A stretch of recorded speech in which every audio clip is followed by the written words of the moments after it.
Bonjour à tous et bienvenue sur boursicoté.com pour cette nouvelle analyse technique Forex et matières premières avec une paire de devises euro-dollar qui valide la reprise des cours au-delà des 1.1110 puisque après ici avoir marqué donc un contact avec la bande de Bollinger supérieure, les cours commençaient à consolider et ce que l'on peut remarquer ici c'est que la zone ici des 1.1110 a bien été utilisée en tant que support. Donc on réintègre ici cette zone d'évolution avec donc une dynamique qui d'un point de vue court terme est en train de redevenir haussière.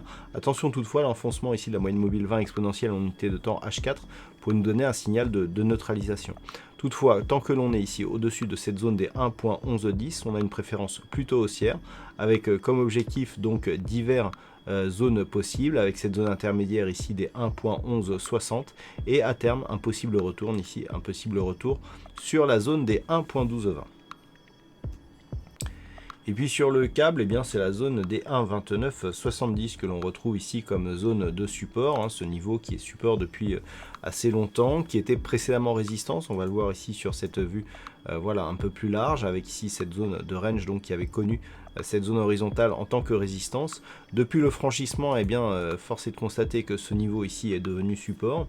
Donc malgré que l'on soit ici sur une phase de neutralisation sur du très court terme, on est toujours potentiellement dans une tendance moyen terme, dans une dynamique haussière où les résistances se transforment en support. Mais pour valider ce mouvement, il faudrait que l'on repasse à minima au-dessus des 1.3315 et en tout cas tant que les cours ici restent au-dessus de ce niveau horizontal, on a une préférence haussière. Par contre, en cas de rupture, on pourra avoir donc une neutralisation de cette dynamique, voire un signal de retournement si les cours venaient à casser à la baisse la zone des 1.2780. Et puis sur l'or, il semblerait que les objectifs haussiers qui avaient été définis ici par la cassure des 1555 $ l'once soient en train de s'éloigner. On avait un objectif ici sur la zone des 1623.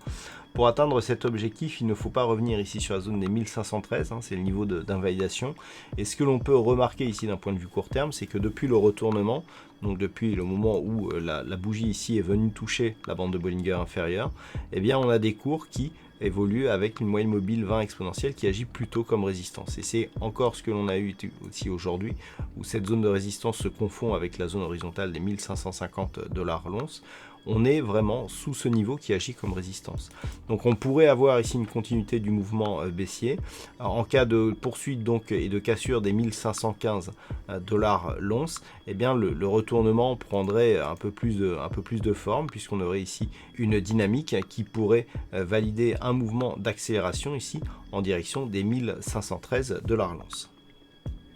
Et puis sur le WTI, suite à la fausse sortie ici que nous avions eue et qui avait connu un point haut significatif au-delà des 65,50 $ le baril, donc on valide la poursuite du mouvement baissier suite à la cassure ici du support, une cassure qui avait donné lieu ici à un retour donc sous résistance et puis une dynamique qui reste orientée à la baisse. On a touché aujourd'hui les 58 $ le baril et on évolue bien ici sous la moyenne mobile 20 exponentielle. Donc clairement on est dans un mouvement baissier assez fort.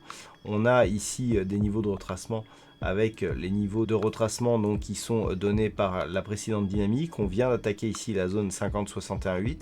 Alors si la baisse se prolonge ici et permet une cassure de la zone des 56,50 $ le baril, on aura un objectif de retour ici sur l'origine du trend dont la base ici se situe sur la zone des 51 $ le baril. Donc attention ici à une éventuelle poursuite de ce mouvement. Tant que l'on reste ici au-dessus des 56,50 $ le baril, le retour vers une dynamique haussière n'est toujours pas exclu. On est toujours ici dans une phase de retracement et le 61,8 n'est pas encore cassé à la baisse. Donc il faudra être vigilant si les cours continuent à baisser. Voilà ce que l'on peut dire sur cette analyse technique Forex et matières premières. Passez une bonne soirée. On se retrouve dès demain pour d'autres analyses techniques, toujours sur le site boursicoté.com.